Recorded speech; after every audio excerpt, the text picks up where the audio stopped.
বাংলাদেশ ভারত চলমান অস্থিরতায় তলানিতে গিয়ে ঠেকেছে ঢাকা দিল্লি সম্পর্ক। শুধু তাই নয়, বাংলাদেশের বাইরে চীন আর পাকিস্তানকেও হুমকি মনে করছে ভারত। এত কিছুর মাঝে প্রতিবেশীদের সামনে প্রায় কোণঠাসা মোদির বিজেপি সরকার। বাংলাদেশ সহ প্রতিবেশী দেশগুলোর সাথে চলমান অস্থিরতায় সীমান্তে যেমন নজরদারি বৃদ্ধি করেছে ভারত, তেমনি খবর এলো বঙ্গোপসাগরে মিসাইল ছুড়েছে Delhi. Which is the world-class cable brand? Walton Cables, নিরাপদ আগামী সংযোগ।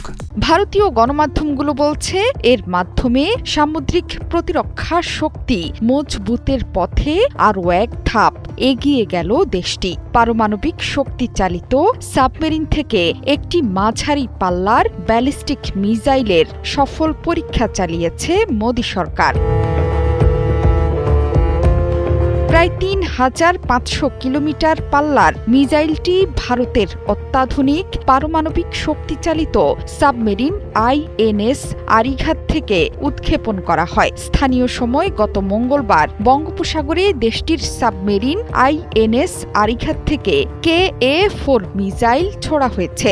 এই পরীক্ষা চালানো হয়েছে বিশাখাপত্তনম উপকূলের কাছে। ২০২৪ সালের ২৯ আগস্ট ভারতীয় নৌবাহিনীতে অন্তর্ভুক্ত হয়েছে KA-4 ব্যালিস্টিক মিসাইল। এর মাধ্যমে স্থল, আকাশ এবং সমুদ্র এই তিন মাধ্যম থেকেই পরমাণু অস্ত্র নিক্ষেপে সক্ষম সীমিত সংখ্যক দেশের তালিকায় ভারতের অবস্থান আরও শক্ত হল বলে মনে করা হচ্ছে।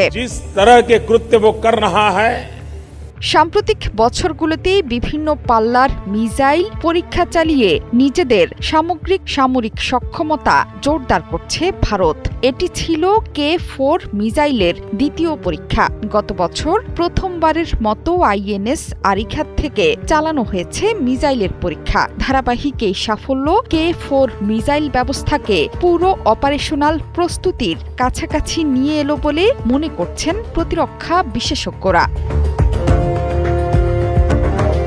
অগ্নি-3 মিসাইলের প্রযুক্তি ব্যবহার করে তৈরি K-4 ভারতের দীর্ঘতম পাল্লার সমুদ্র থেকে উৎক্ষেপণযোগ্য অস্ত্র। ২.৫ টন ওজনের পারমাণবিক ওয়ারহেড বহনে সক্ষম এই মিসাইলটি ভারতের অরিহন্ত শ্রেণীর সাবমেরিনগুলো থেকে উৎক্ষেপণ করা যাবে। আর এই K-4 হল ভারতের পারমাণবিক সক্ষমতার সবচেয়ে গোপনীয় অংশ। আরিহান্ত শ্রেণীর সাবমেরিনগুলো সমুদ্রের গভীরে দীর্ঘ সময় নিঃশব্দে অবস্থান করে টহল দিতে সক্ষম। মিসাইলের এই K সিরিজের নামকরণ হয়েছে ভারতের প্রখ্যাত বিজ্ঞানী ও সাবেক প্রেসিডেন্ট APJ আব্দুল কালামের সম্মানে।